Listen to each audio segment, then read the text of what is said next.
Hey, everybody, we are live. Finally, I apologize for the discrepancy in the show. Our feed died for some reason. It departed. I don't know why, but it did. We departed, but luckily we are back, and we are here, and that is that. So as we are totally discombobulated, please bear with us. Today has been an absolute crap show for my life. I have had a killer migraine all day, and yeah, so I've taken a lot of drugs to be here today. It's probably why. Not as many as poor John and Michael and Kevin Sr. took, but yeah.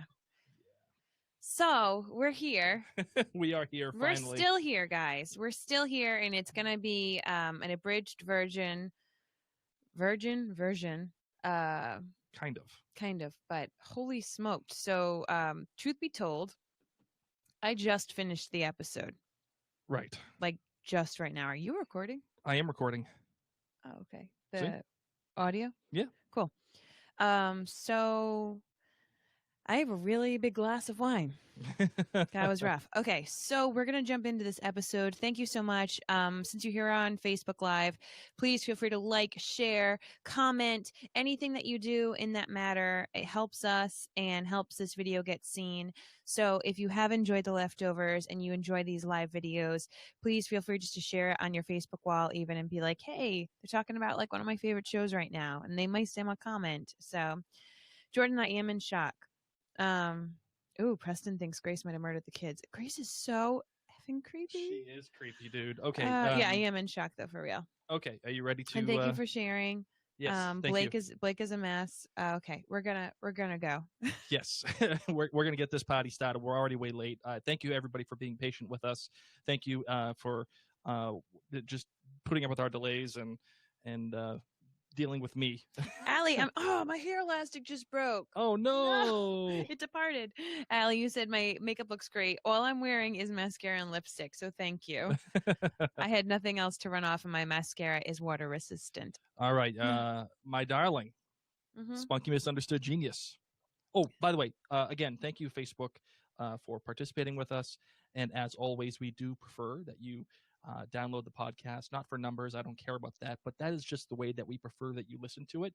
That way you don't get the crazy things that happen on Facebook for the podcast, but it's also how we intend to disperse the show mainly. So we appreciate and love the fact that you're with us here. But please do download the podcast and listen to it that way when you do get a chance. Okay, darling, now that your hair is somewhat combobulated today. Are you ready to start the show? Yes. Okay. I like how as the season progressed, I have become a lot less glamorous. Well, I do give you credit. Let's do this. You work hard, baby. Let's do this. All right.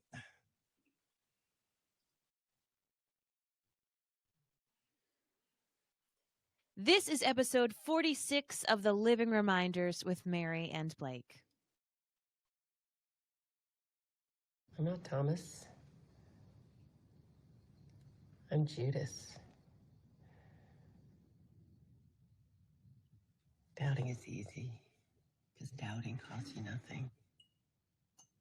But Judas, he was surrounded by people going on and on about how special Jesus was. But he betrayed him anyway. Because he was sure. He believed in something. And he acted on it. And he killed himself. Sweetie?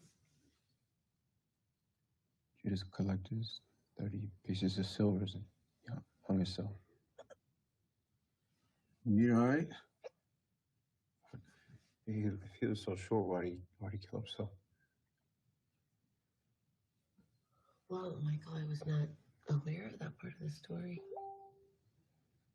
I have no idea why he killed himself. Did he leave a note?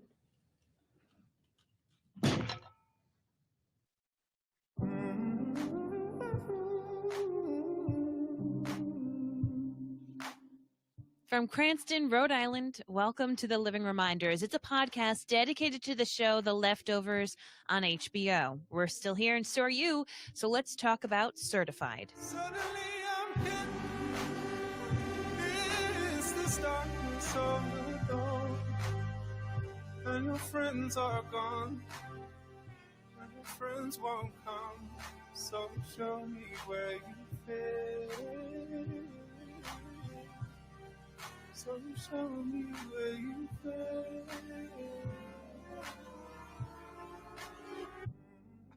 Blake loves to dance with me during the opening when we listen to this song, and I'm usually grooving and moving, but I just finished the episode. I had to watch it late, mom probs, hashtag, and I'm not in the mood to dance. I don't blame you. Well, tell me who you are.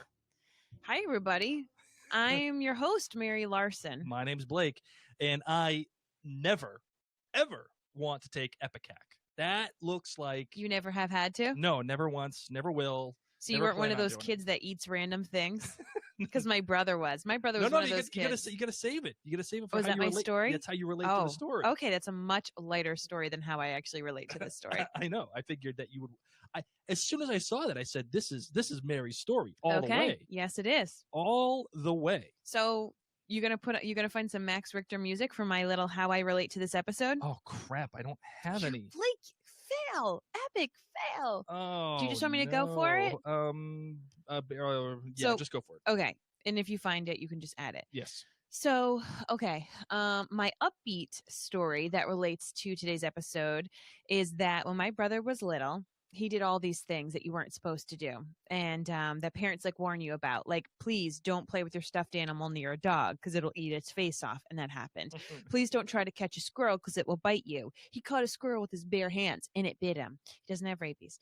And the other thing that he did was we were playing hide and go seek outside, and he ate the wild mushrooms growing at the base of our moldy tree. And he doesn't even like mushrooms. What kid even likes mushrooms to begin with? Nonetheless, mushrooms just grow. It's not like it was near our garden or anything. He just ate them. So he had to have Ipecac. And this was right at the cusp of the time where our brother-sister rivalry really began. We really started to get on each other's nerves. And I'm never going to forget the scene of he and my mom sitting at the end of the hallway with a big bucket. Because as soon as it happened, I came in and I was like, yo, he just ate those mushrooms. My mom called poison control, and poison control was like, do you have Ipecac? And she's like, oddly enough, I do. So they were like, okay, chug. And man.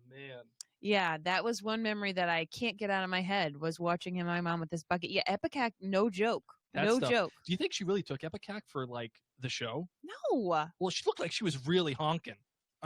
People have fake vomited in television shows and movies for ages. Yeah, she totally did a great job. I don't know.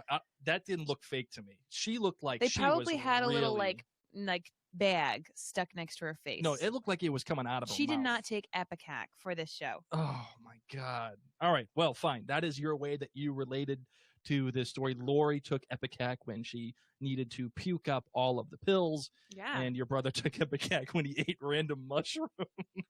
Oh my gosh. Crazy town. Oh, all right. man. So let's talk about this episode, All right, man. what do you got for your Damon rating? My Damon rating is totally a 5. Okay. I mean, what else would you guys be expecting? But this episode was amazing. It amazing in such a challenging way. I really have not loved a sad show like this ever. So beautiful 5 down. How about you? I'm going 5 big ones too, baby. I effing loved this episode.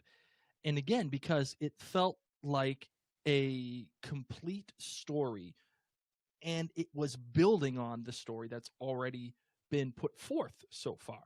But it's a complete story for Lori, and it wraps her character up, and it gives her a very good, I would actually say exceptional departure, in quotations as I'm saying it. It gives her an exceptional send-off for her character, in my opinion. We can debate whether or not she actually, spoiler alert, whether or not she did commit suicide or not.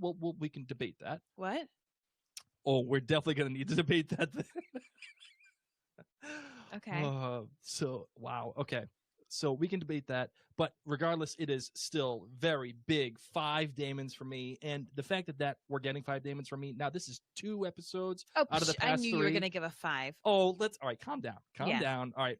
Well, on Facebook, Rebecca Flood said, "Goodbye, Lori. Still am in disbelief. How are there only 2 episodes to go? Truly. What am I going to do with my life in 2 weeks?" You're going to watch Outlander if you haven't watched it yet. And listen to us on Outlandercast. Outlandercast@gmail.com. Sorry.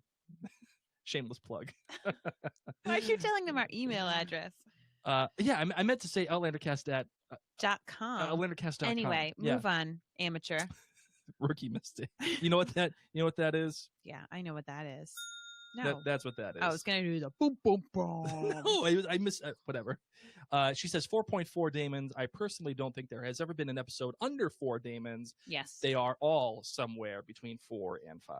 Kaylee Marchi says, I give this episode 5 Damons. The writers really blended 3 different stories into one episode beautifully. Lori in the past, Lori alongside Nora, and Lori alongside Kevin.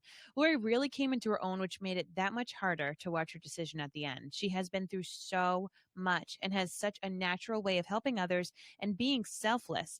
So to see that paralleled with something that many people call as a selfish act was very interesting. Also love to see the characters of Nora and Lori act together.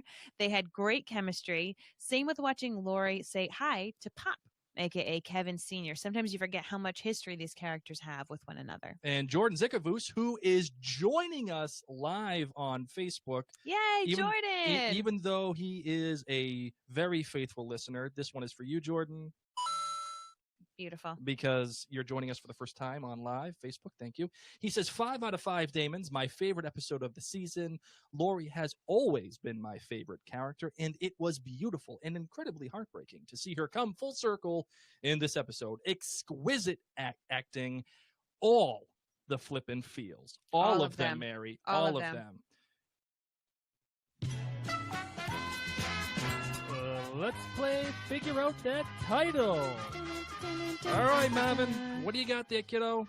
This one's a good one. Certified, I like this one. Certified, because, like, I don't know. There's so many different levels of certified. You're certified cray. You're certified. All these different psychological terms. I don't know. And I also thought that, like, technically Lori is certified to be a psychiatrist. Yes, look at you. And she was a psychiatrist to so many people in this episode and throughout these seasons. But she's certifiably gone, in my opinion. So that's very good. What I'm giving it. So certified scuba instructor, as she had mentioned. A certified, like, in scuba. I didn't think she was a scuba instructor. I thought it was a certified scuba instructor. No, you have to have a scuba certification to actually scuba. Okay, yeah, okay, right. So it's not like snorkeling. All right, either way. You've never scubaed, right? I've never scubaed. I've oh snorkeled. My God, you would bug out. I totally. You know, I've snorkeled, and you know, for those of you who have snorkeled, my hair elastic, I found one. There you go. It sucks. Snorkeling sucks because when you go through the water, like the water gets in the little pipe, and you breathe that in. It's all salty and gross. Oh God, that one broke too. Damn hair elastic. Yeah, so she is certified either crazy, certified as a suicidal now, and mentally a certified ill, therapist, and certified scuba person. Yes. So I think you did a good job with that one. Good, thank you. It's time to reheat the leftovers. All right, so let's get the details on this one, as we always do every single episode. This episode was written by Patrick Somerville and Patrick? Carly Ray. Now, Patrick Jepsen? Somerville... Carly Ray Jepsen? No. Call me maybe. I was just going to say, you know what? Just do it. Just go ahead and do it.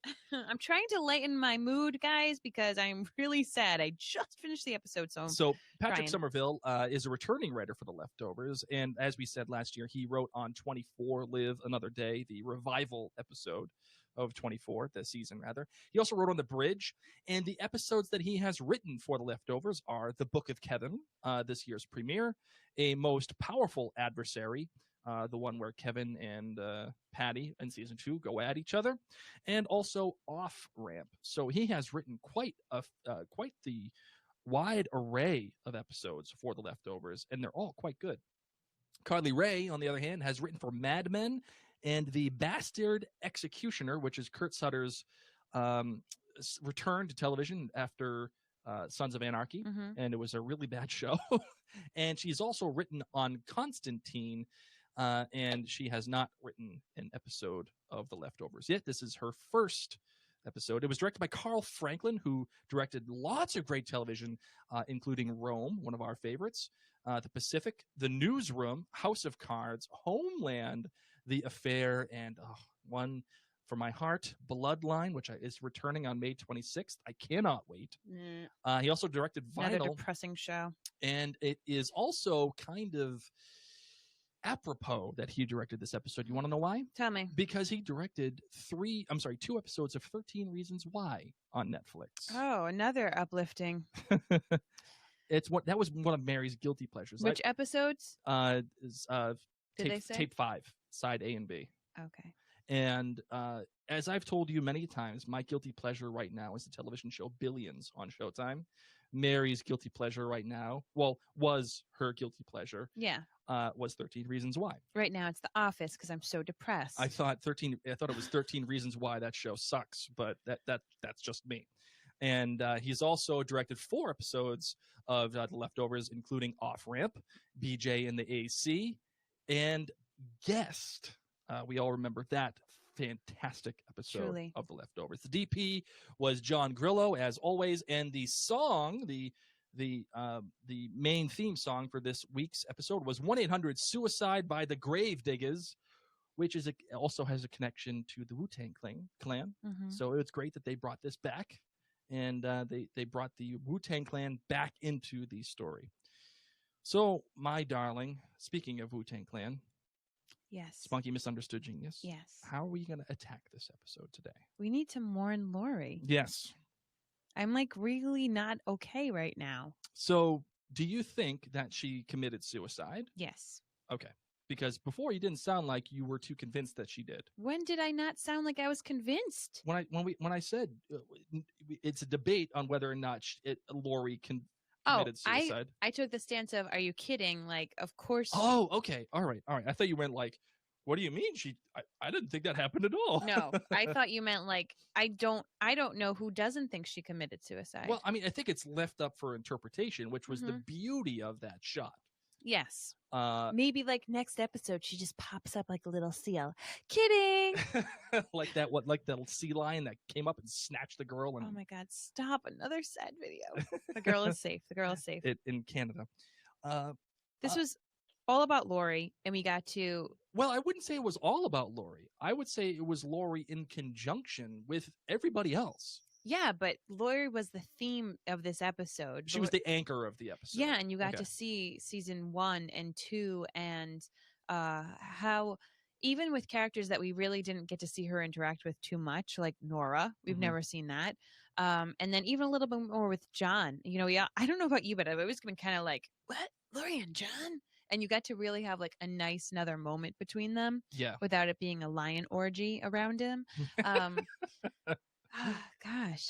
One of the things I've always felt like it was a little crammed in for this season of The Leftovers is their relationship, Lori and John. Do I believe that it could happen? Yeah, definitely. I really do.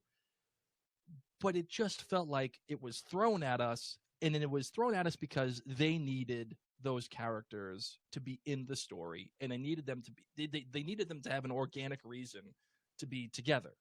Other than just the fact that they're connected by Kevin. Do you know what I mean? I do. And do you agree that it was kind of mishmash together to make it work? It felt that way until today. Okay. It felt that way until today because, I don't know, they said it maybe in the last episode that he wasn't angry and mean anymore once he got with Lori, and then talking about that first date with the coffee and how he felt like he could say anything to her. He just he became this soft person who also allowed her to be strong, and obviously Kevin and she weren't getting back together, So I don't know. Like this episode made me be like, oh man, I'm glad Nora's out of the picture. Like maybe Lori and Kevin can get back. Oh, Lori's still married, and they're No. both gonna die. So that probably won't work. No. I Are you having a tough time? Because I'm having a tough time with this episode. no, I'm not having a tough time. Oh, okay. What I loved about this episode is the fact that we got Lori's story. We got her we got Matt's story. We got Kevin Sr.'s story already, and those episodes already played out as what I remember. I said there were two concertos. They were like they were like separate vignettes that were great unto themselves, but they didn't necessarily forward the plot the way that the other episodes have. This episode, in my opinion, and why I give it a 5, is because not only did we get Lori's episode, but that story was organically intertwined with everybody else. It wasn't just focused on one particular person. It took everybody's story and moved it forward. We got to know what happened with Nora, where she was, why she was, and when she was. We got to know what happened with Matt. And then also, on the other hand, we got to find out what happened with John and Michael. And because of that, we got to see their relationship with Kevin and how that ended up. And we also found out that we are a day before the anniversary. Mm-hmm. Like, here we go. Hold on to your butts. Right. And not only Jurassic that. Park. Oh, sorry. I got it right here. Welcome to Jurassic Park. Hold on to your butts. Not only that, we got a phone call in from Jill and Tommy. Gosh. So even though they weren't there, am I gonna say that it was, is that a little convenient that they just happened to call at this very specific moment in time before she, goes down and commits scubicide? Then yeah, it might be a little convenient, but Why did you just make that a word? I can't take credit for it. I read it online. I don't like it. You don't like scubicide? No, I feel like we need to have, I'm being straight. I feel like we need to have a moment of realistic, hardcore, hey, if you're in not a great place right now, this is not an episode to watch or talk about. Period. Because it's like, okay, it wasn't like 13 Reasons Why suicide. And no, as and you said, and still that's up for why debate. But if some people think that she didn't commit suicide at the end, but I just need to like say this. It's in my heart that like we need to have it said that like if you're listening and if this affected you and if you've been dealing with sadness, please reach out for help. So I'm just putting that in there because scubicide, like yes, it's a smart little word, but I don't know. Maybe it's just because I just watched the episode. I'm like very touchy about this. I understand, and that is why I think this episode succeeds so well. Also, because it does tackle. We have talked about throughout this season the difference between religion and logic and madness, and what is the point? What is the purpose of what we're trying to do here? And Lori confronts this purpose. She confronts what is she here for? Mhm. What is she doing? I think she went to Australia with the intent of proving everybody wrong, telling everybody that they were nuts. And at the end, when she hears Kevin and she's speaking with him, and he's saying, "I'm not nervous. I'm totally fine." Mm-hmm. And she sees Nora and she's talking to her, and she's talking to her about the beach ball and how that really had an effect on Nora and Matt's relationship and what she was trying to accomplish by going to the microwave people. And then she speaks to John, who is totally comfortable with the fact that she didn't tell him about Evie, and not that he is all upset. He just wanted to tell her that she's loved. When she realizes, I can't help anybody here. Not everything I do is going to fix everything. Remember when she said in episode 4, if someone's in the middle of a psychotic break, you just kind of have to let them be in Yes. the psychotic break. That's what tonight was, or last night was. But I think she like Matt recognized in episode 5 when he recognized the faith is kind of absurd.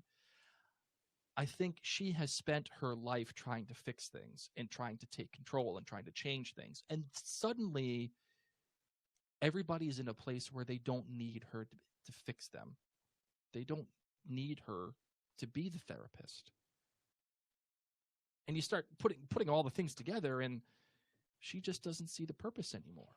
She doesn't see it. And it succeeds because they don't show it.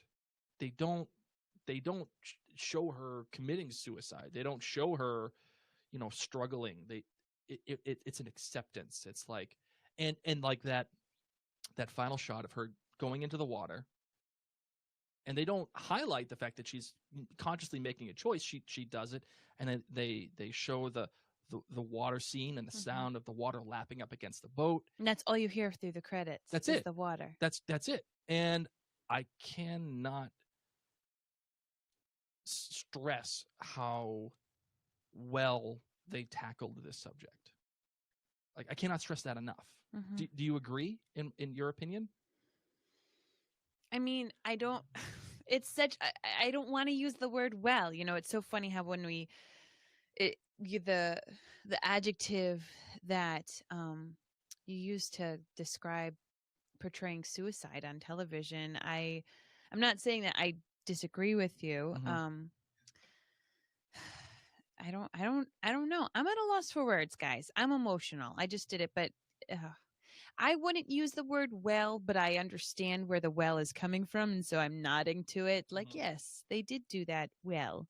They did. It was haunting and beautiful and sad, and yet not in your face or grotesque. And it leaves it to your interpretation. Yes, which is what The Leftovers does. Whereas so amazingly, 13 Reasons Why shows in grave detail, like, terrible suicide.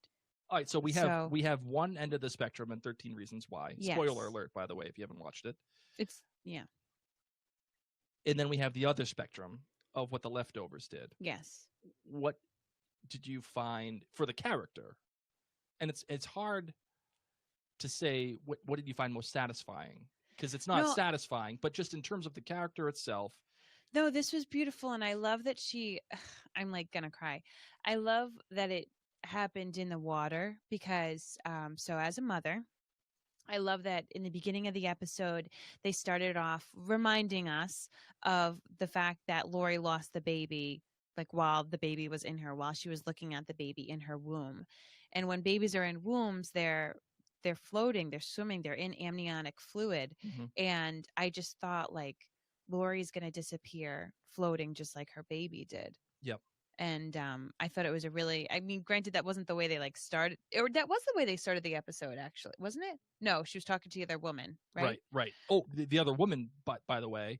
First episode woman. Yeah, the first person we ever meet on The Leftovers is this lady who went out to her car and her baby disappeared.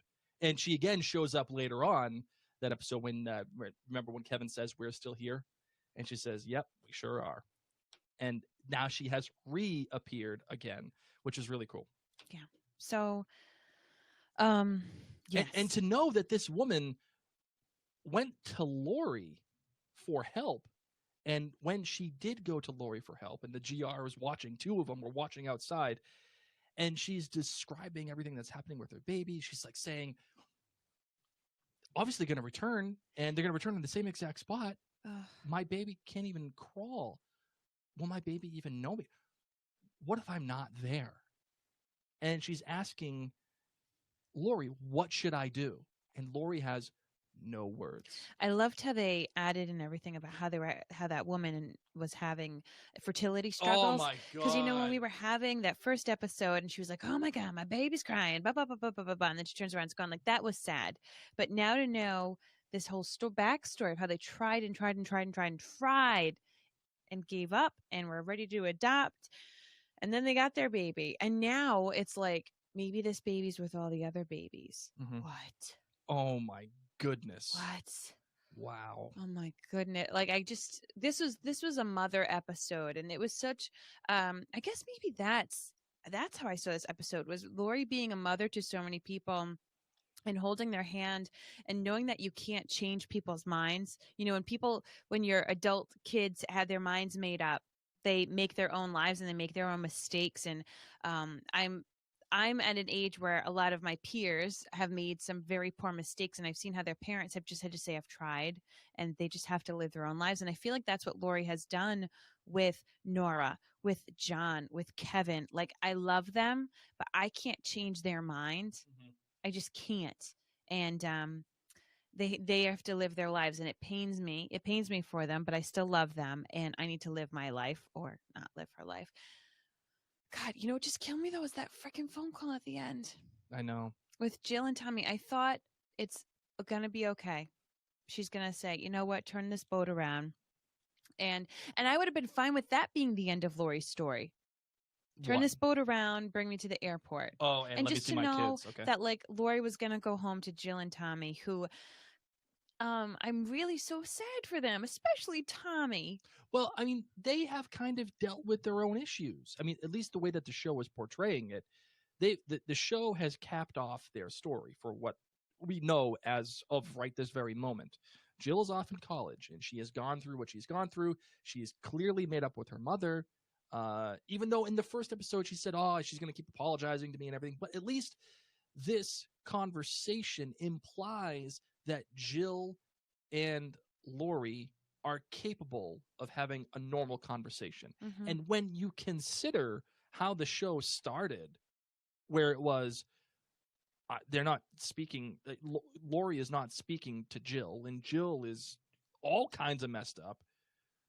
That's a huge arc. And not only that, Tommy has his own life now. He is in the police department at Jardin. He's got his own thing going on. He doesn't seem to be following up on these cults like he was before. He just seems to be living his own life. Mm-hmm. So they can, I think, in terms of the story, move forward without their mother. I'm just glad this episode didn't air last week on Mother's Day. Oh, yes. That would have been, they probably were like, ooh, we don't know when it's going to come out, but wouldn't that be like totally effed up if it comes out on Mother's Day? Because Nora, of course, bites the bullet and wants to go head out with the microwave people to go see her kids or whatever it is. Yep. And we get Grace, who opens up about her kids. And now we know why she's looking at all those bags of shoes, creepy Grace. And now we know who were those people building the boat. They weren't her kids. But, we really focused on the mothers. We didn't focus on Kevin or Matt. No, because we didn't need to. It was all about the moms. Man, I feel like they were like hoping that maybe it would have been on Mother's Day. Like, this episode's going to be all about the moms. 1 week late. Yeah. Damn. Hey, another thing that I wanted to talk about too is when Lori does decide to take the pills initially, she does it, and then she has this sudden realization, like, no, it was not sudden. No, it was. I'm going to write a note. Yeah, no, but and then I'm to tape the note, and then I'm going to lie down with the note. And by the way, with Wherever I May Roam from Metallica playing, which connects to what they played, Nothing Else Matters in the season 1 finale. Oh, wow. With the same quartet, the same I forget the name of the cello quartet who does does the music, but it's the same band who does Metallica songs. Really cool connection. She has this sudden realization when she's laying down on the couch. She's like, okay, I can't do this. And why she doesn't do it, it isn't obviously explained, other than Apocalyptica. Thank you, Facebook. Thank you. Oh, Missy Ortiz. Thank you so much. They're like Swedish or something, and they just rock out with cellos. Anyway, she has this sudden realization, and what prevents her from doing it is joining the guilty remnant. And when you look back at the mom, Sam's mom, like the baby, the one that Lori had in the therapy session, okay.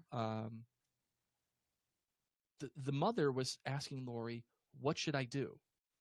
Tell me what to do." And when Lori goes out to the guilty remnant, she knows that she doesn't have any answers, but she needs someone to tell her what to do. So she says to the people that are there, tell me what to do. And it was kind of jarring to see Lori in the guilty remnant gear again.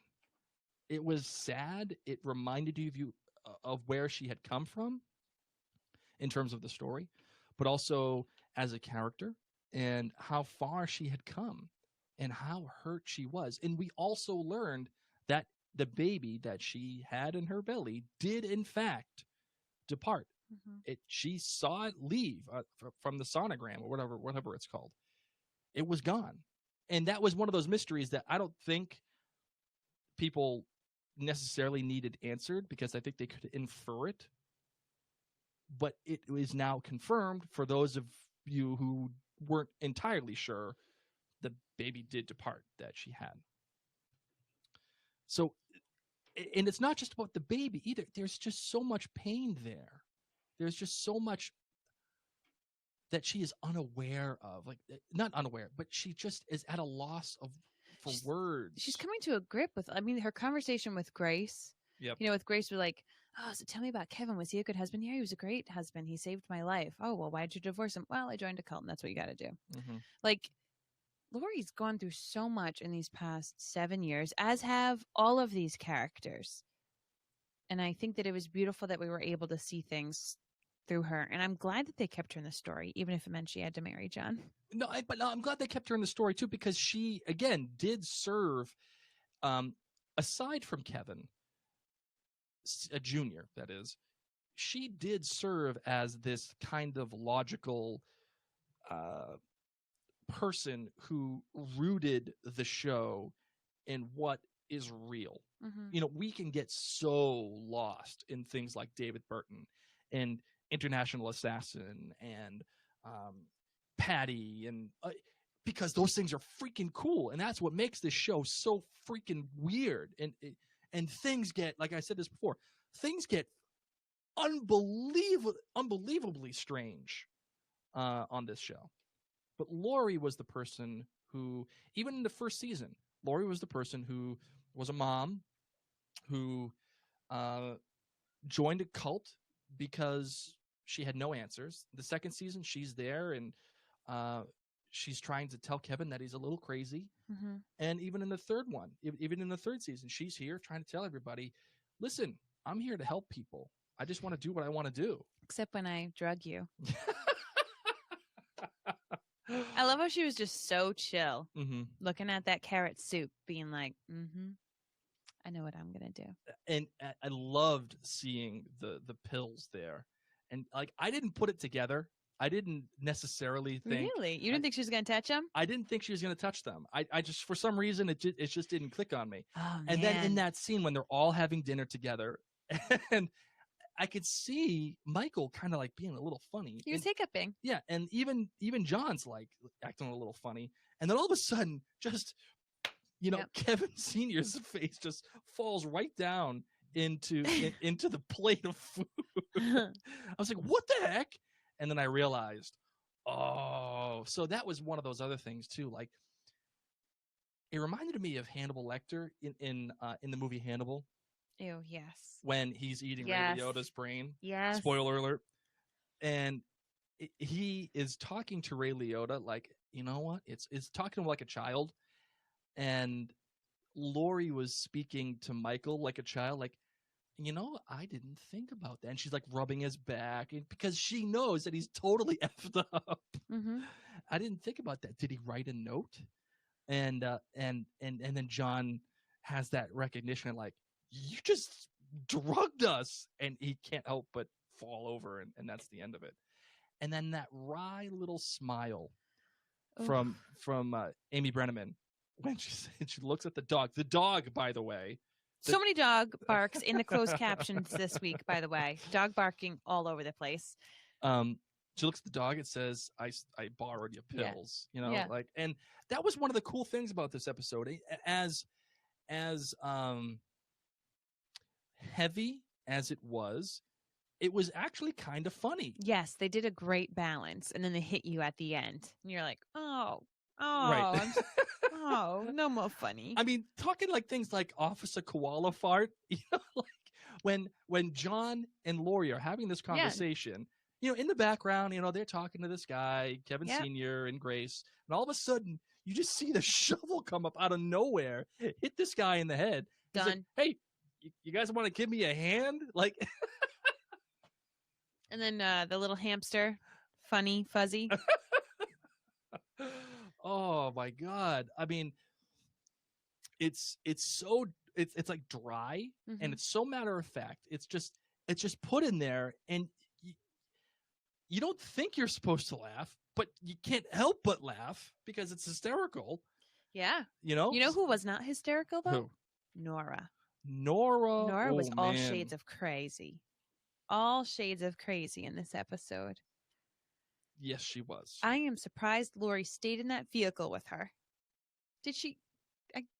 Oh, that and that's the van. Yeah, I mean, the way that Nora was speaking, it was almost like she was trying to bait Lori. And thank goodness it is Lori. Like, they really just used Lori's skill set and her strength so much in this episode. And I love how Matt was just chill because, and your siblings with someone who's just you can handle a lot when you're someone's sibling. Yep. But Lori was just taking it and allowing Nora to just go off on the deep end, pushing her. Well, what would you say? What would you say if I paid you money? What would you say if you did the handprint thing? Tell me. Why, like, Lori just kept her cool. And even Lori recognized that Nora was not looking for whatever the other people that were asking for for John's advice regarding the handprint.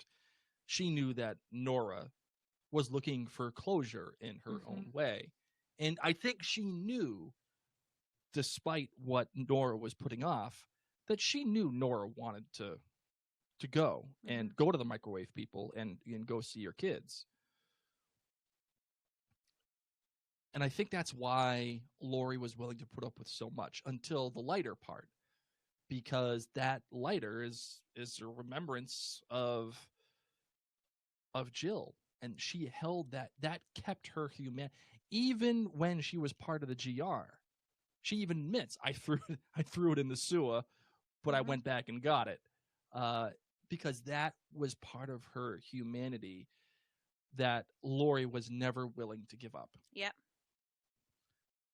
So what makes me consider she had given up, even though there's an interpretation where you could say, well, she heard from her kids and now she doesn't have, maybe hearing from her kids is what keeps her from committing suicide at the end. Why didn't she just go to the spa? Why didn't she just call? What happens in a $2,000 spa? Oh my God. What do they do to you? Lots of good facials, I'll tell you that. What kind of oils? Like gold?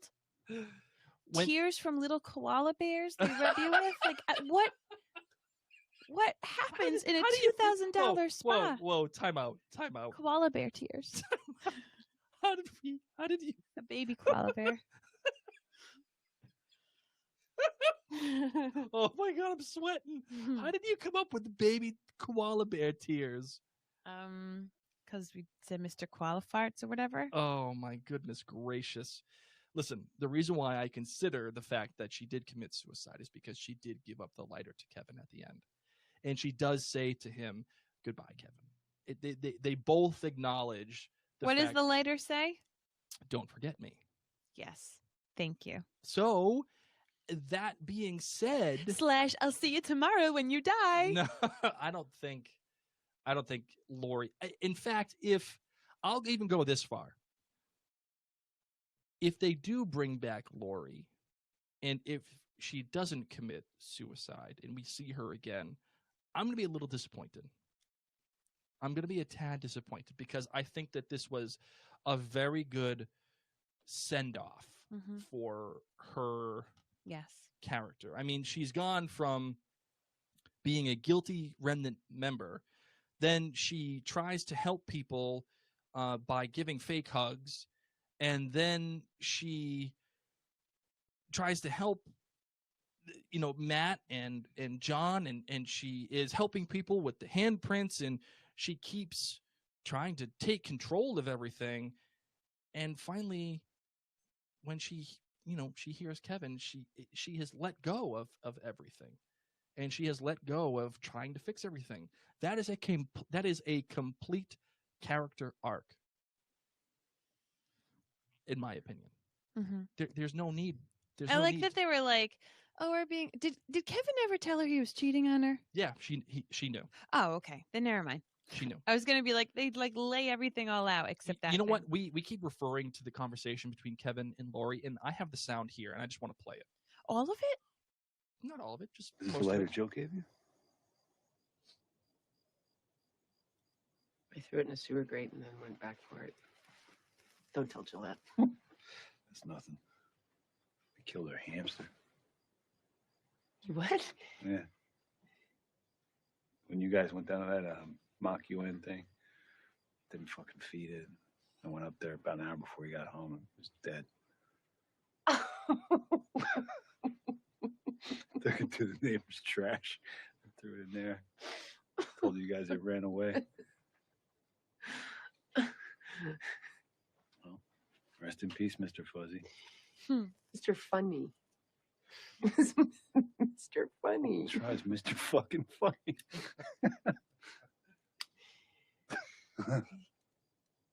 Remember that psychosomatic medical conference thing I went to in Phoenix?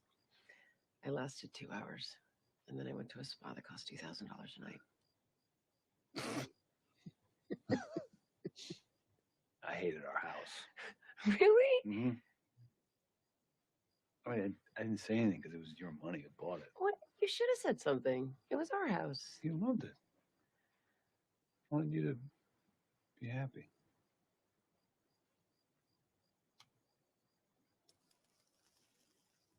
I was pregnant. What? I was pregnant. 16 weeks.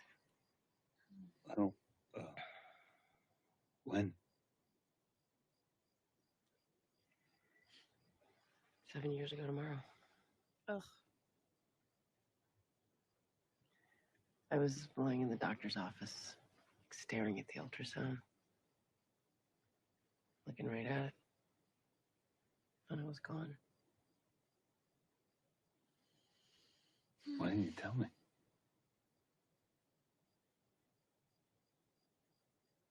We raised 2 beautiful kids. Best thing we ever did. The last best thing. Did you want another baby? No. Me neither.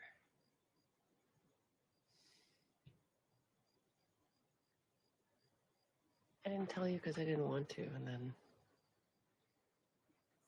I didn't have to.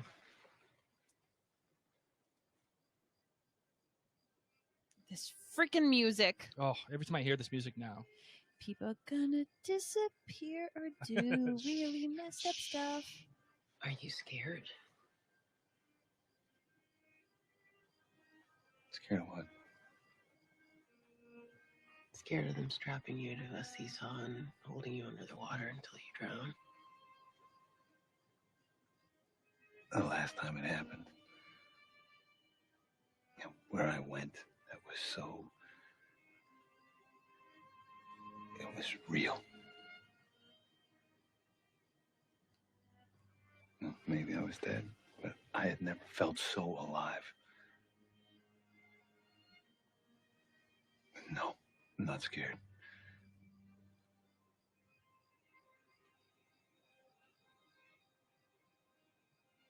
And I'm not scared either. And it could work, so I could come back. I really hope you do. Ugh. Because I'm not. Will you stay? No, I'm gonna die. I can't.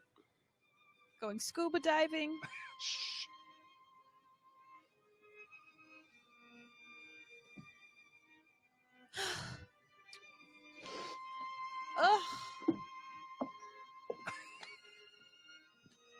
Wait. Got your lighter. Oh, you can keep it. And read what it Wait. says.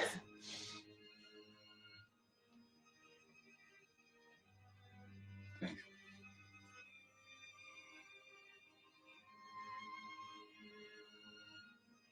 Is Nora gone? Oh my God. We're all gone.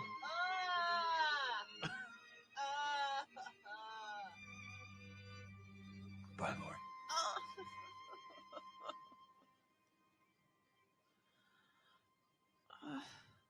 Goodbye, Kevin.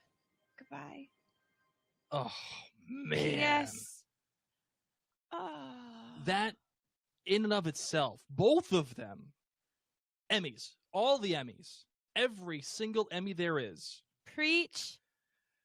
Preach. And that's why I can accept the fact that Lori has decided to move on. That she has decided, because she has accepted the fact that she has let each character go in her own way.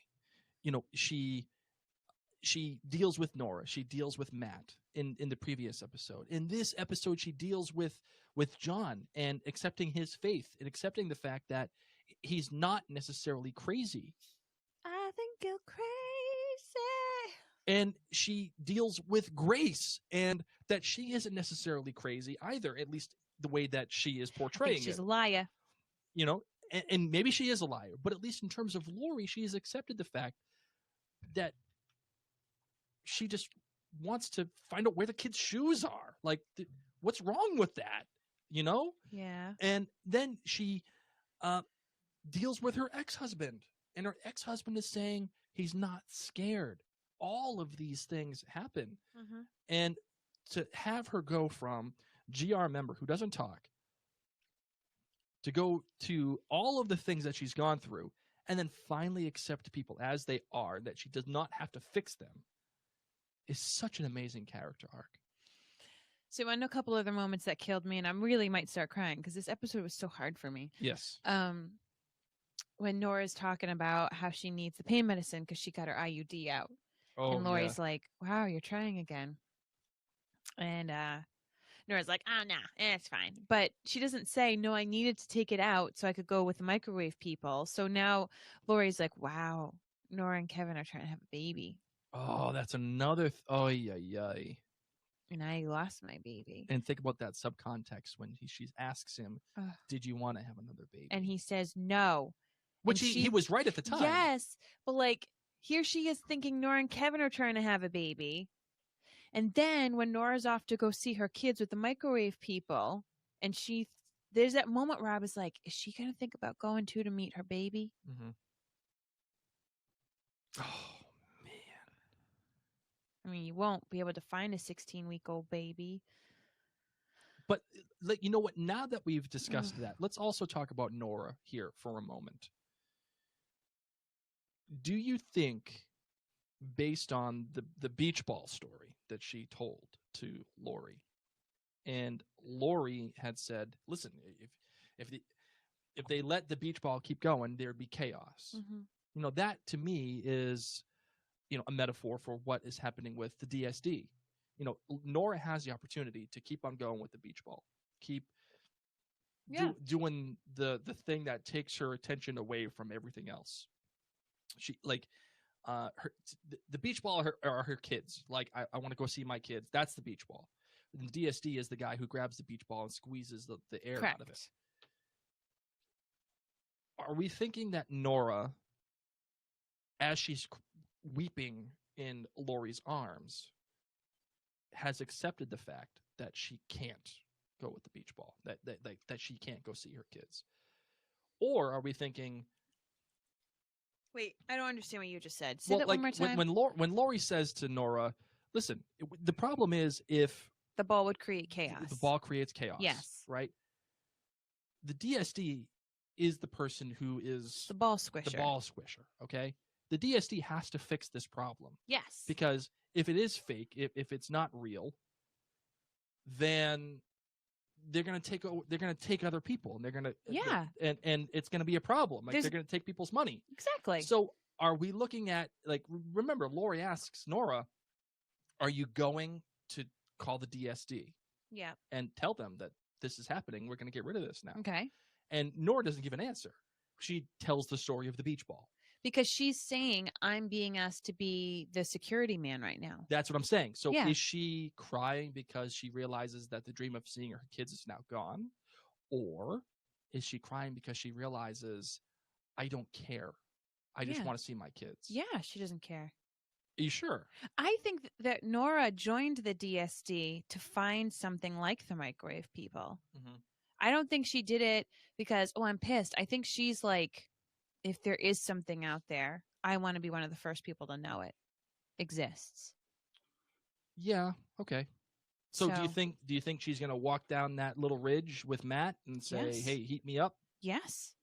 Let's reheat the leftovers, man. We're here. We're still here, and so are you. Put so me in let's the do microwave this. and let's get it done. And Matt's just gonna say, I'm just gonna stay here and plug my nose and watch you. Oh man. What's gonna happen to Matt? And the fact that Matt he's just so down with it. I mean, he's down with whatever is happening. Why that I'm not surprised. I'm not surprised, and Matt is along for the ride. I love that he's by his sister's side. They have been in Right. such different aspects on their own journeys. They have both lost their families. Yep. And even like newer families, the new kid, Noah and Kevin, they've lost them. They're gone. They still have each other. Right. Oh, one thing that I really loved, the imagery here Mhm. is they show Matt and Nora overlooking the machine, the microwave here, and they show them overlooking the ridge, Mhm. and show them, back to back, and they're out looking, and he has his hand over her shoulder. The same exact freaking imagery when they showed Matt and little Nora together in Two Boats and a Helicopter Yes. when their house was burning down. Mhm. Nothing in this show is done by accident. No, Not none. a single thing is done by accident. Oh my goodness. Oh, and another thing we learned too is the French officer, naked yoga. Hashtag Mr. Strongest Toes Ever, man. hashtag naked yoga, picking up pinkies with his big toe. He didn't just blow this stuff up for no reason. He actually had a reason, which was he read Revelations and he believed that there was a 7-headed monster. So once again, I have not read that chapter of the Bible because that freaks me out. I did not know that was in the Bible. I'm being honest. Oh my I went to goodness. summer Bible camp, winter Bible camp. I used to go to church 3 times a week. I never read Revelations because I was like, I do not need to know. If Jesus comes down and says, Mary, do you want to go out? I'm just going to say, yes, please. I just don't know the homework. Do you have any extra credit I can pass in? Because I've been really good, Jesus. Oh my goodness gracious. Yeah. So straight up, there's something about a 7-headed Godzilla. Just, you know what? No, I'm being honest. I know- Is there something about a 7-headed Godzilla? Yes, there is, and Matt even says it's not meant to be taken literally. And of course, Nora has the retort, "Oh, so it's only not meant to be taken literally when it's ridiculous." Like Matt is taking the story of the floods quite literally in Revelations when it's convenient for him. Although now I feel like he has given up on that particular idea because he just seems to be so easygoing and he's just like along for the ride, like you said. Matt's dying. Matt is dying, and I think he's accepted that, and I think he's okay with it. Vicky Johnson on Facebook said, it freaks a lot of people out. Bible camp is not going to cover that one. We did a lot of Psalms. Man. Oh, my goodness. So, in the end, I think this episode is probably one of the better episodes of The Leftovers. I would probably put it in the top 5. Correct. And I think it works. I think it matters ultimately because, again, like I said, The Leftovers is trying to explore, at least at season 3, and you can make an argument for the other seasons, that it's all about belief and what you want to believe and why you believe it. We've talked about this multiple times, ascribing meaning to whatever you think has meaning. Mm-hmm.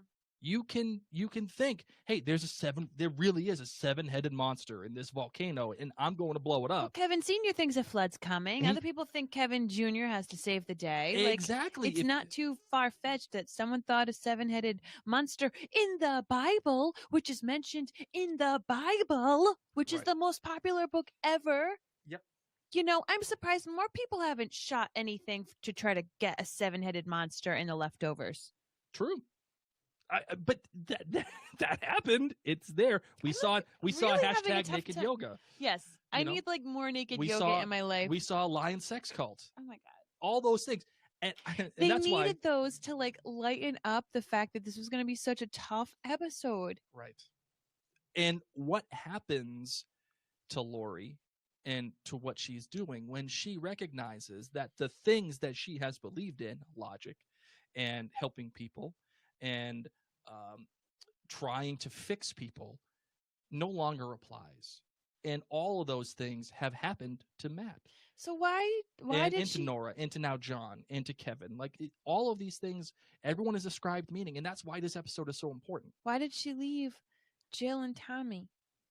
Because I think that they're, like I said earlier, their lives within the context of the story, okay, their lives have now, their stories have concluded within the story. But outside of the story, they've grown up. They're getting their own lives now. Like, who are they going to see for therapy? Because they're going to need so much. all the copays. All the copays. Oh my goodness. They're going to need to watch that movie. What movie? The little funny movie with the mannequin and the magic hat and rainbows. You know, I never saw that. Never once saw it. Me neither. Didn't see it. So Kevin's cool with dying. Yes, and Kevin he's like down. He came in on his horse, and he's like, I'm rip raring to go. Kevin Sr.'s just like in love with Grace. Mm-hmm. Kind of creepy. Kevin Sr., watch your back when you sleep, please. Grace's dog is still effing creepy as hell.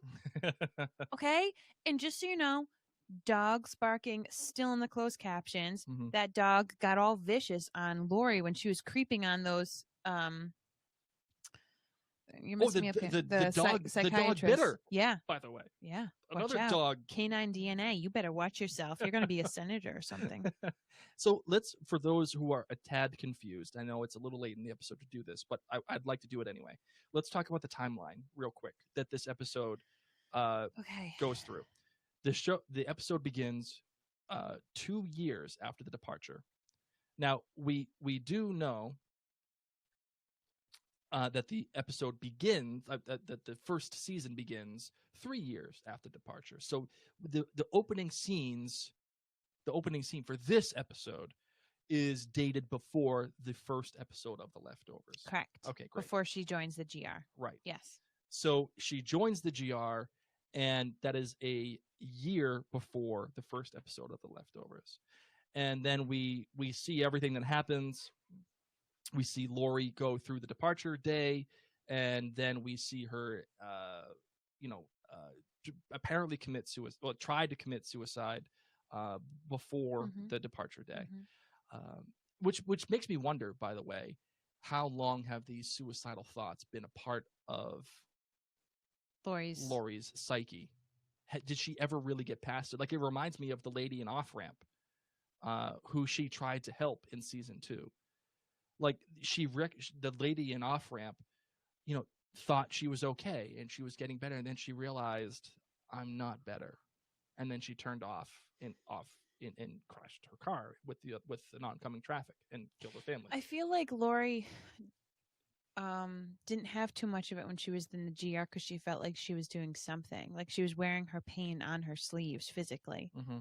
It's so I've talked about before how, like, if I dealt with this, if this happened to us, I think I would have been one of those people in the GR. Really?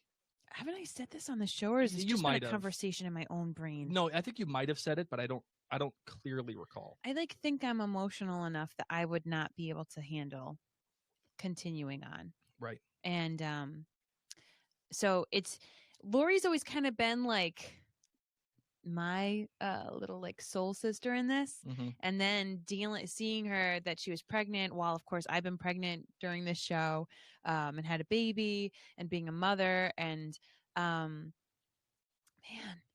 just so heavy, and I'm so sad to say goodbye to her. I know. I'm sorry that I keep changing it. Like, I'm not over it. I believe it. I believe that it happened, and it was so beautifully done on so many different levels of imagery and the silence and just hearing the water lapping. And as I said, the whole like womb imagery, just, I don't even know if they meant to do that, but to me, it just was so much. But you were talking timeline, so sorry, yeah. And Annie mentions this on Facebook, and she actually corrected me, and I apologize. I was kind of ad-libbing.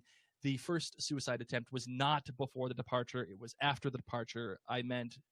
What I meant to say was the first suicide attempt was before the premiere. The premiere, like it was before she joins the GR. And that takes place 1 year before she joins the GR. That's what I meant to say. I apologize. And the timeline then continues. We see the rest of the show as it is, and then the timeline is split. And this is when I love David Lindelof is at his best when he's doing this nonlinear storytelling. When he's showing one part of the story, and then as that part of the story is going, he's showing the same character interact with other characters prior to what is happening with. Like he's showing what's happening with Nora and Matt as it's going along the same timeline with what's happening with John and Kevin, but everything that happened with Nora and Matt happened prior. Yeah, it's just a mirror. It's just great stuff. So, are you ready to get into the listener feedback? Yes. All right, let's do it. This music, Max Richter.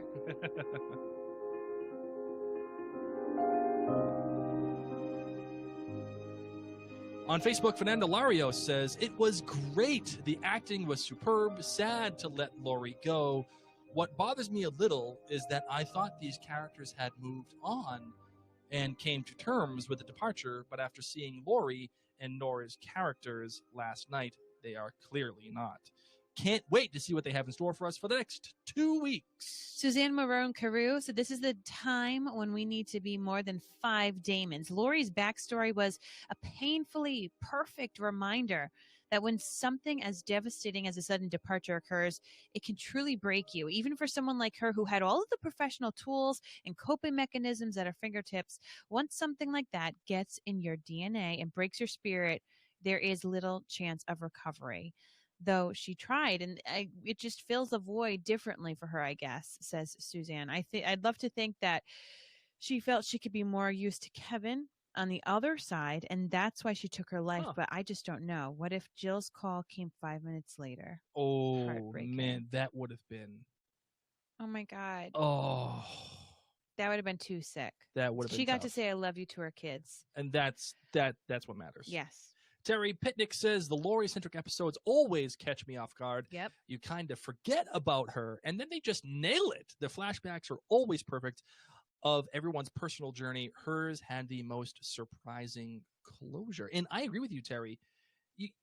Throughout this season, it's easy to forget about Laurie because she is kind of off in her own. Because she's not crazy. She's not believing in the book of Kevin. She's not seeing dead people. She is so on solid ground, so we think, in her own way. Allison Crossblouse gives it 5 Damons. Amazing. The last few minutes gave me goosebumps. The Leftovers makes my brain explode every Sunday night, she writes. Carrie Dowling says, 5 Damons. Spectacular acting by Amy Brenneman. Yes. I was with her on Laurie's journey.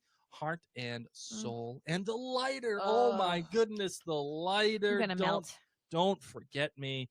Fighting with Nora to get it back, to give it to Kevin. Don't forget me. I felt like I was punched in the gut. Oh my God. The subtext there. Oh. Yes. Honey Badger Nora, she also wrote. "Can we please talk about her? Is she off the hook? Yes. If she off the hook, meaning is she gone? Is she microwaved? She is off the hook. Well, for now, I mean, she comes back, and so I think she is going to get zapped a little bit. You don't think they're going to let her into that trailer? I don't know what Clint she's going to Church do. says 5 Damons. Didn't think there would be an episode under 5 Damons from here on out. The lighter reminds us of the depth of grief surrounding the sudden departure. A throwback to season 1 for sure. The writers are tying it all together so beautifully. Mm-hmm. Looking forward to seeing what Lori is doing in the hotel. So a lot of people think Lori's going to be in the hotel. I don't know if Lori's going to be in the hotel. To be honest, I hope not. I really do hope not. You know, if this is religious-y at all, some aspects of religion believe that if you commit suicide, you don't get to go further on in life or in the afterlife, that you get stuck in right. And whatever. that's I don't really possible. know. We didn't learn that in Bible camp either. Buffington Post on Twitter says 5 Damons, unlike Kevin and Nora, Lori doesn't need some excuse to kill herself. Also, I've had to add Damons to my phone directory. Siri doesn't know what Damons means. Mike Cardenas says, for such an emotionally complex show, Lori's character managed to sum up 3 seasons in 3 words. You ready for it? Yep. We're all gone. Oh. What a gut punch. 5 Damons. You know, it's so crazy because, of course, our big tagline is, we're still here. Yep. But Lori's tagline is, we're all gone. Oh, man. Angie Graves Lee says, 5 Damons. This episode felt like it belonged in season 1. A window that was thrown open to understand the deep pain and grief of one of the characters. Lori was a helper who realized she could no longer help anyone, including herself. I feel like the writers, when they were doing this episode, they were like, oh my God, you know what we should totally do? We should bring back the lighter. Yes, the lighter. Oh my God, the lighter. Yes. Like they probably were just like so excited to pull on different things from season 1. Well, Melissa Ducote says, loved it, loved Lori's story, loved the music, especially the 1-800 Suicide, which was a song I only know because of the Demon Night soundtrack, and it always had a hypnotic feel for me. Bonus points for Grave Digger's Wu-Tang. Coming back to the story, I love that today's special was brought up. I also love that we got to see a little nugget of the Nora Matt relationship. We got to see them behaving like siblings, bickering in the car, and Matt supporting his sister in the end. Alex sent an email and he says, Mary and Blake, I keep hearing the question about whether Kevin Jr. experience in International Assassin was real. Wasn't that confirmed for us in Crazy White Fellow Thinking when we got to see what Junior saw on TV in the hotel room actually happened to Senior? Yeah. Junior wouldn't have had any way to know that to create it in his mind, right? Doesn't that confirm for us what he had experienced wasn't just in his mind, but was in fact real? I've been believing that International Assassin is real. How about you? I think ultimately what is most important is what Kevin said, and as what we played earlier. International Assassin was real to Kevin. Yeah. That's what matters. Yes. And whether or not it was real or it's a real thing for everybody else, it was real to Kevin. He experienced it. And he's going to go back. Okay. All right. So let's get to the voicemails. We got them right here. This is Rafe Collins Jr. Hi, you guys. Got a lot of stuff to get to, so I'll try to get through it as fast as I can. The trip to Australia, I think, crystallized. It was a direct confrontation between believers and non-believers, and the perspective of the show, I think, keeps shifting between the side that the show seems to take shifts episode by episode and scene by scene. John has seen Kevin come back from the dead. He has seen it with his own eyes. He is like Thomas, who has actually placed his hand in the wounds in Christ's side. But he cannot explain his beliefs to anybody else.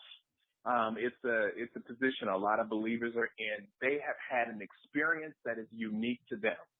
They cannot telepathically convey that experience to skeptics or to non-believers. There is nothing that they can do. I heard somebody say Lori is a terrible therapist.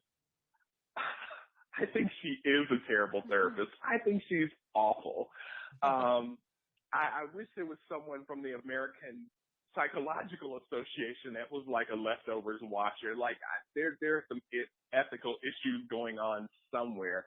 I think she's horrific. I think that her education allows her a phony sense of security and allows her to convey a phony sense of security to other people.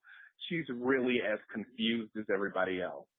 Matt, it was really interesting to watch him lose his faith and then sort of gain it back and then sort of lose it and then come to some sort of place of intellectual and emotional and perhaps spiritual honesty. That was a big deal when they finally found the body of the man that was pushed in. The fellow who claimed to be God, he's not God, in my opinion. That's a red herring. He was a nut. But what does that say about believers or people who believe? Or throughout history, there are these people who claimed divinity and claimed divine powers, and there were people who followed them. So, that's a commentary there. I also think Matt has been functioning in this particular episode as a Greek chorus. Okay, I gotta go. I think I'm out of time. Thank you, Rafe. I appreciate the phone call, as always. Hey, Mary and Blake, it's Preston from Montgomery, Alabama. Yes, Preston. I'm calling to give you my thoughts on Certified. I'll start off by saying, hey, Mary, I'm sure your brain is going like 90 miles over that dog, so I'm right there with you. The Leftovers always kind of had this undercurrent of suicide. We talked about it with Nora a few episodes ago when she was laying on the packing peanuts and whatnot, but I found this episode to have something to say about suicide. Lori, she says in the beginning about killing Godzilla with the nuclear missile. Don't miss. We've got Nora. She's chasing this suicide-like track, but it's predicated on something. And then we've got Kevin, and he's going to commit suicide, but they have these reasons for it. And Lori, she doesn't need one. She doesn't need some grander purpose. She doesn't need to solve anything. She just needs to not be here anymore. So I thought that was lovely. She really does know what she's doing and why. But I also want to say that we live in an age where nobody's dead on television unless you see a body, except for on The Leftovers. I really like the way there was no body, because that's the show. So give it 5 Damons. It made me cry. It made me think. It made me feel. And have a great day. Thank you, Preston. As always, you bring it every single week. Hi, Mary. Hi, Blake. First time calling about The Leftovers, at least this season. I don't know if I'm going to run out of time, so I'll try to be quick. I love the callbacks last night with all the different things. I thought one of the most gut-wrenching parts that hooked me in the very first season was that mother's agony when her baby disappeared out of that car seat. So to have the mother of the missing baby on again was a real circling back, I thought. And I really was interested in seeing how Lori reacted to that, because she was experiencing such deep pain of her own. She didn't even know how to answer. The other thing that I thought was interesting was whenever the clap of thunder and the imminent storm, and Kevin Sr. said, "Storm's coming," and that kind of reminded me of one of my other favorite movies, The Terminator. So knowing how you guys are into so many different movies, it's like sometimes they kind of harken back to other movies that are our favorites. A lot of things dealing with faith and religion last night. It's like they're really got that ball rolling, and there's more and more references to that. I thought whenever Lori left Matt and Carrie, well, I'm mixing my actors and actresses now with their characters, but whenever she had to leave them, she almost looked back, but then couldn't bear to do it, knew it was not a good idea because she might not want to leave. And that kind of reminded me of the story of Lot and his wife, who had to leave. They've been warned, don't look back because you'll turn into a pillar of salt. And Lot's wife did look back, and she didn't ever leave there because of it. Also, so much talk about the apostle odd to all the religious ties, that some are more interested in the faith implications than others. And of course, Kevin's wife is not having any of it. I was happy for Mary that it didn't seem like there was anything more that's bad about the character there on the farm. She hasn't exhibited any more tendencies to kill people. I mean, other than wanting to drown Kevin. You know that one. I do find interesting this whole notion that Kevin Sr. has that the whole world is going to be destroyed by flood whenever, if one is a member of the faith community and subscribes to that sort of thing, as I do. It says in Scripture quite clearly in Genesis 9:11 through 17, specifically in verses 14 through 15, it talks about God says, "And it shall come to pass when I bring a cloud over the earth, that the bow shall be seen in the cloud, and I will remember my covenant, which is between me and you and every living creature of all flesh, and the water shall no more become a flood." Oh, looks no, like we lost you. Oh, no, crapola. I was getting so biblically deep. That was very good. Okay, we got one more final voicemail.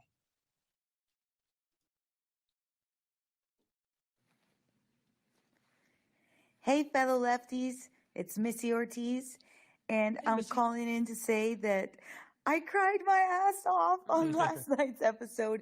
It was truly emotional. We got so much closure on things. I actually was blown away by Amy Brenneman's performance. I mean, she always does good, but wow, a lot of people weren't expecting to see this. We went in blind. We got just an emotional roller coaster. There was funny moments with a senior and the koala fart and just all kinds of things. A lot of funny things happened, but more sad things. And I was very blessed to see that flashback that they gave us before Lori went into the GR, and that was just very Garvey's at their best, And then we got would you call it like a flash, like a sideways, like Lost, when she was with Nora and Matt in the Volkswagen van. Yes. Lost. Yes. Another You have nod to to go Lost, back, Kate. but no. Oh my gosh, her talking with Kevin about their departed baby. That was. Oh my gosh. When she says, I'm pregnant, or I was pregnant, I was like, oh my God. I screamed. I was like, yes. Oh, thank you. We've been waiting for this. And so I got excited on that part, but it was just, wow. Now I just want to close off and say that I want to talk about that beach ball / baseball game thing that Nora was talking about. I didn't get the metaphor. I get everything that happens on the show, but I did not get that metaphor. Can someone please explain it to me? Russell tried. I don't get it. I've been rewatching it. I don't know why it's not sinking in. I maybe I'm just terrified that there's only 2 episodes left and I'm freaking out. I don't know, but oh my gosh, lefties, we got 2 episodes left. I am terrified. I'm scared. I know. Okay, guys. Well, we'll talk soon, okay? I'm going to go cry. Bye. Mary, I will leave it to you. Okay, so baseball's going on. Real big deal thing, but everyone's having fun, or at least this area, the stands are having fun looking at this ball, which really has nothing to do with baseball, which really has nothing anymore to do with life that we are living. Okay, so the beach ball, it's just this fun, easygoing thing that you can have your dreams in that doesn't really matter in the situation that you're in anymore. Right. Okay. And the kids especially are having fun. It's like daydreaming. That's what I feel like. I like the childlike innocence of like, oh, let's just look at the ball and not pay attention to the game. The whole reason we're here.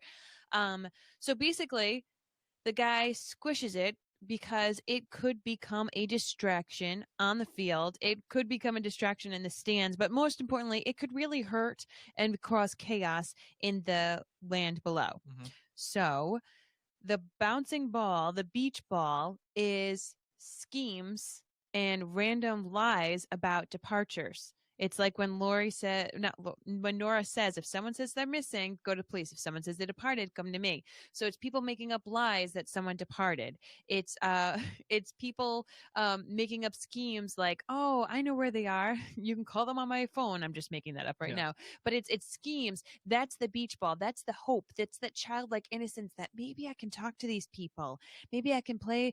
Maybe I can like still have hope. I don't need to focus on the real world. I don't need to focus on my job or my career. There goes my glass. Or the real things in life, because there's this little bit of hope, and the DSD squishes the false hopes so that people can focus on the real thing. Right. And I think you did an exceptional job there. Good job. Thank you. All right. You ready for the tweet of the week? There was another tweet of the week. Yay!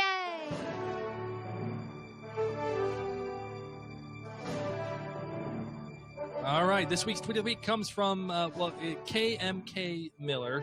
Actually, the reason why they tweeted this was because we had to postpone the live show here. I know. And it was because sorry. It was because of my bad migraine.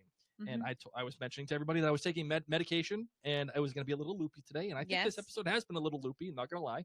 Yes. And their tweet was, I hope it's not all the dog's medication. Oh, that would be bad news. Yes. Yeah. So that would be that. So thank you very much for getting the tweet of the week. Yay. You've earned it. You want to know a fun fact? Yes, would love it. Other animals made a presence into the closed captioning this week. Really? Birds chirping. Oh, maybe the birds are in cahoots with the dogs. No, I don't think so. I think I'm starting to lose faith in my dog theory. Really? Starting to lose a little faith, guys. All right. Well, do you have a? Well, actually, you know what? Tell me. Before I get into the sudden theory of the week, okay, I did want to mention one thing. You know, the nominations for the Emmys are due to the Academy by June 12th. Okay. And we lefties have an opportunity to really make a difference in nominations and getting the word out about the leftovers. Because as we've said, as Damon has joked, there's only 38 people that watch this show, including, us two and everybody else watching this live broadcast at this moment. But we really do have an opportunity here to give the entire television community a real opportunity to see what the leftovers is about and how great it is. In an episode like this, Amy Brenneman, really best supporting actress for a television show, easily. I mean, hands down. And in previous seasons, I really feel like we've done a lot. I think we've done a good amount. But what really got me going here was the stunt with Jimmy Kimmel that he did with Justin Theroux. He stole his car, and then he's like, oh, I don't think HBO is doing a good enough job promoting this, so we want to make sure that #JustinTime that you get nominated for an Emmy because you're doing an amazing job on The Leftovers. And I thought, you know what? Let's get everybody that watches this show live or listens to the podcast to go on social media, and let's have a hashtag. And a very simple hashtag, leftovers for Emmys. #leftovers for Emmys. And let's show the television community and the Academy, who votes on the Emmys and nominates all of our for the friends who Emmys. follow us on Twitter. I know. Let's show them who we want to be nominated. Why do you want them to be nominated? What would you do as a lefty to get the leftovers nominated? Like, what would you sacrifice? Like, we always talk about Kevin sacrificing his life for everybody, sacrificing things for the end of the world to make sure that doesn't happen. What would you do to make sure that the leftovers gets nominated for the Emmys? And let's take pictures. Take pictures of yourself. I would podcast about it. We do. And take pictures of yourself in white. And take pictures of yourself holding up a notepad saying #leftovers for Emmys. Or, like I have this dream of like putting a fake Wu-Tang Clan tattoo on my daughter's arm with #leftovers who is for 2 years Emmy. old. Yes, why not? And take a picture of that. Share it to HBO. Share it to the Emmys. Share it to Jimmy Kimmel. Share it to him because he did this for Lost. Like, he shared everybody's videos when Lost was in their final season because he just loved the show and he loves the leftovers. So #leftovers for Emmys. And let's start it right now. If you listen to other podcasts, tell them. If you are on Twitter, if you're on Reddit, if you are on Facebook, if you're in the Facebook group that we're going live to, let's start this movement now. Whenever you talk about the leftovers, you should have the hashtag leftovers for Emmys from here on out. But show good examples of what you're doing as a lefty. Like, again, show yourself in white. Show yourself holding up the pad. Take a video asking... No, show yourself eating peanut butter. Yes, right? With your dog. With your dog. You know, yes. or like, who knows? Or show yourself... reading National Geographic. Yes, with the National Geographic Why am I thing. not on their PR campaign? I got this, man. So I think that is on all of us. Hashtag leftovers for Emmy. So please do. After you're done listening to this podcast, Oh my gosh, now get I want on the peanut phone, butter. take a picture of yourself with something leftovers related, and put leftovers for Emmys. Tell the Academy who you want nominated and why. Tag Jimmy Kimmel, tag HBO, yes, tag the actor Carrie Coon, Amy Brenneman, Christopher Eccleston, Justin Theroux. They're all on Twitter. Tag them all. I think we have an opportunity. And now that I'm all jacked up, now that I'm all riled up, are you ready for the sudden theory of the week? Yes, I am. Bum, bum, bum. All right, Give it to Marvin, me. do you have one? I don't think the dogs are going to play a big role that I thought they were going to be anymore. But I do think I will still see closed captioning dogs barking. Maybe instead of like a 7-headed lizard thing, it'll be a 7-headed dog. Just kidding. Okay, what's your like legitimate sudden theory? All right, my sudden theory. I challenged any of the listeners and any of the watchers to tell me where they thought the leftovers was going. And you know how many replies I got? Bupkis. I got 0. You want to know why? Why? Because nobody knows where the leftovers is going. Nobody would ever tell you that they thought that Lori would end up the way that she did in this episode. Nobody figured that out. So again, I'm going to have a cop-out. No. I'm going to have a cop-out at Sudden Theory of the Week. Listen, the nerds down the hall, they're letting me down. My children? No. Yes, our children. No, the nerds who work on my Sudden Theories for me. Oh. The ones who do my takes for me. Nobody understands what you're saying. I've mentioned this a couple of times before. Yeah. They got nerds who I put out the call to the nerds, and they come and they help me out. Okay. And the nerds are letting me down, and they have no ideas, and neither do I. So my final sudden theory, well, not my final, but my sudden theory of the week is that Nora does try to microwave herself, but nothing happens. Oh my God, except she smells. You know when you microwave and you're like, ugh, she probably shouldn't have microwaved that one. It turns out like a little, like those smart ones where you microwave it just a little too long. Oh my God, like where crispy she on the puffs edges. up like when you microwave a marshmallow. It's like, whoa, and then it goes back down to normal size. Oh my! You know what? We did say this episode was going to get a little loopy. So yeah, Nora does try to microwave herself, and maybe she ends up like a marshmallow. Maybe nothing happens, but I think nothing is going to happen. Please hang up and try again. I have a question. Yes. How did Grace find the original book? What do you mean? Grace had the book. She was reading about a guy named Kevin, so she obviously found the other Kevin's copy in the trash. No. Right? Remember, Kevin Sr. was holding the page when he was sitting at the cross. Oh, okay. And Lori does bring the burned copy. Yes. Okay. Okay, because she did off-screen meet up with Nora. Off-screen, they were all together. Okay. Yes. So I have a new song for the final thoughts. Good. Are you ready for the new song? Yes. Oh, what? Oh, it's the final countdown for reals. Yes, it's the final countdown.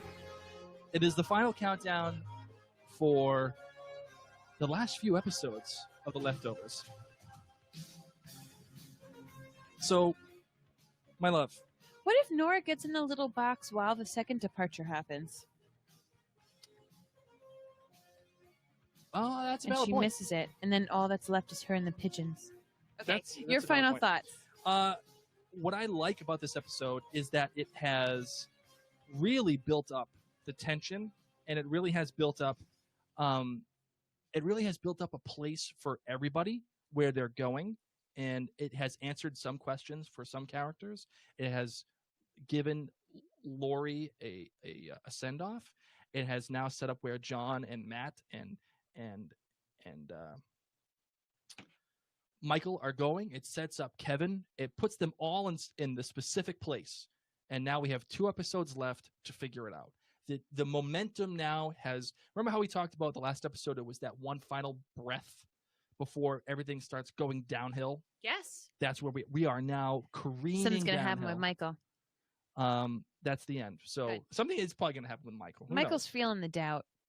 I don't know. Michael's feeling a little like, guys, is this a really good idea? Is this really a good idea? I mean, there are huge things to be dealt with here. I mean, what's going to happen in the next episode? Are we really going to have a whole nother episode dedicated to the international assassin type deal, like in the hotel? There are huge things happening surrounding this episode, and it is now starting that conclusion. And the momentum that has been built up, I couldn't leave the screen. My eyes were glued to the screen this entire episode, and I really loved it. So anything for you, my love? Hold on tight, Spider Monkey, is all I can say. Mm-hmm. That's it, man.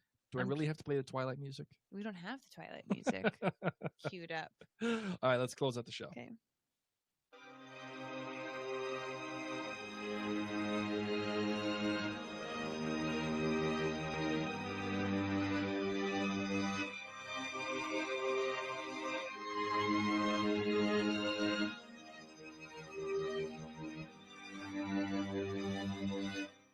All right, so as you all knew, you can reach us on social media, but the best social media to reach us on is right here on Facebook. You can find us at Living Reminders, but you can also find us on Twitter at Living Reminders. Those are the best ways to reach us. I would say so. And if you really want to get in touch with us with a lengthy message, you can always reach us at livingreminders@gmail.com.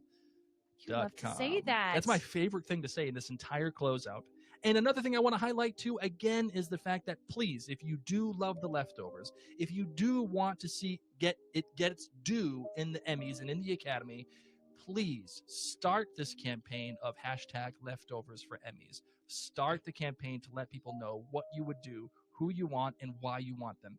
Videos, pictures, act certain things out. Put a picture of Justin Theroux on your bed for all I care. Oh my gosh, Like, no. Why not? Yes. What? Yeah. Okay, See? Blake. I knew you. Yeah, I knew No, you'd I'm be on kidding. board with that. So, okay, do it. #Leftovers for Emmys. We want to see it. Put it on Instagram. You all know everybody's on Instagram, but tag these actors. Tag Jimmy Kimmel. Jimmy Kimmel loves The Leftovers. He loves Justin Theroux. He might retweet you. He might like it. You never know. Okay. So the other thing you got to do is you got to start talking to your friends. You have to start talking about the show.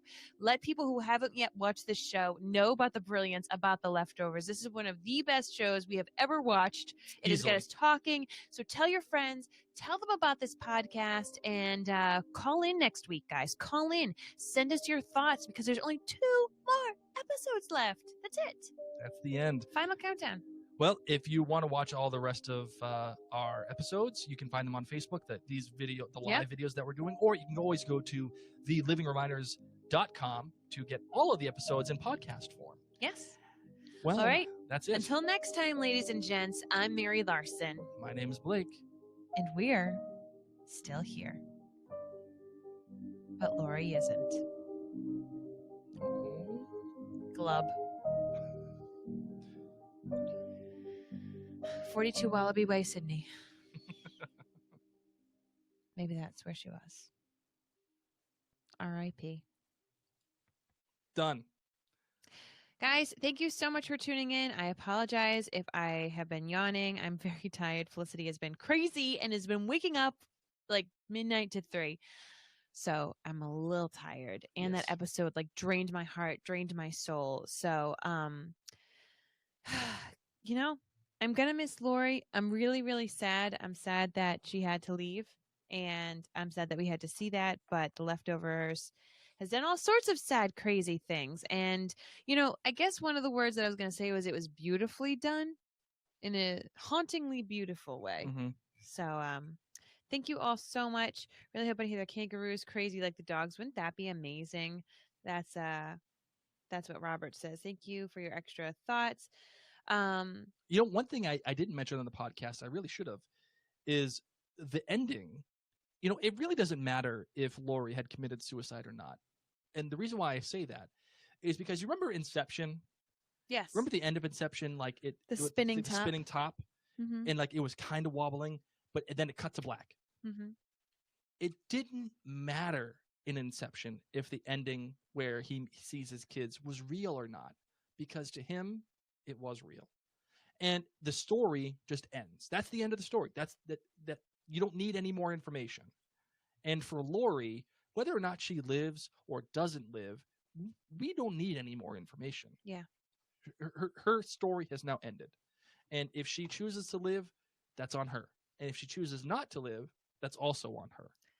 Well, she made her choice. She did make her choice. Well, that's it. All right, guys. I'm so excited for next week's episode. It is Memorial Day weekend. And it's kind of like my baby's birthday, but we'll still record. It might just be a little later next Monday. I'm just being honest. Next Monday might be a little later because we're celebrating a birthday on Memorial Day in the early evening, so it might be a little later. You never know. We'll see what happens. Yes. All right. Thank you guys so much. Much love. Thank you.